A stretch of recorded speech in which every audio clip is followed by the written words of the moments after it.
Para sa mga advanced mag-isip, habang nakikinig ng isang kanta from Red Hot, nabasa ko lang to kasi I want to parang malaman din yung lyrics ng kanta kasi since 90s kinakanta na natin tong kantang ito. But the first verse ng lyrics ng song nila is talagang very striking. Look at that, the first line, psychic spies from China try to steal your mind elation.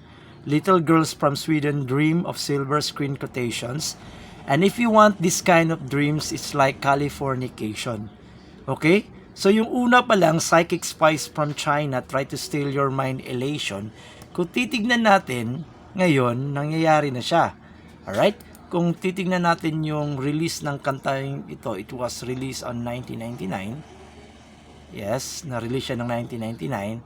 And then kung babalikan natin yung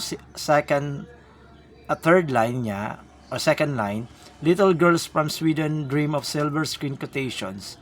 Nag-search din ako ng younger girl from Sweden na talagang mayroong advocacy. At sino yung lumabas? Look, it's si Greta, yung nag-advocate na yung tungkol sa climate change, an activist na para masugpo yung problema sa climate change. So, nakakatuwa lang talaga yung Red Hot Chili Pepper.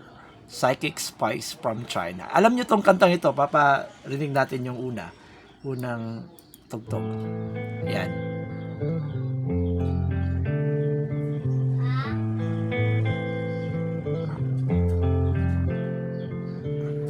Yan, familiar ba? Kinakanta nyo ito nung 90s pero hindi natin alam yung exact meaning ng mga lyrics niya. Kung you go deeper, yan, to steal your mind elation.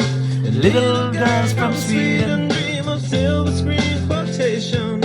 And if you want these kind of dreams, it's Californication.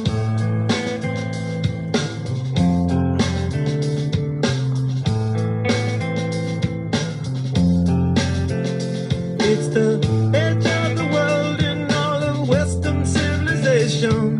The sun may rise in the east, at least it's settled in a final location. It's understood that Hollywood sells Californication. Yan, tignan nyo din yung word na it's the edge of the world and all of Western civilization. Imagine, kung makuha ng China yung West Philippine Sea at yung buong South China Sea. So, ang mangyayari, lahat ng mga produkto from Western dadaan doon. So, kung sinong may control sa dagat na ito, will control the Western civilization. Ito lang yung pagtingin ko. If you have time, panoorin nyo, tignan nyo, pakinggan nyo yung, basahin nyo yung lyrics ng Californication ng Red Hot. Thank you!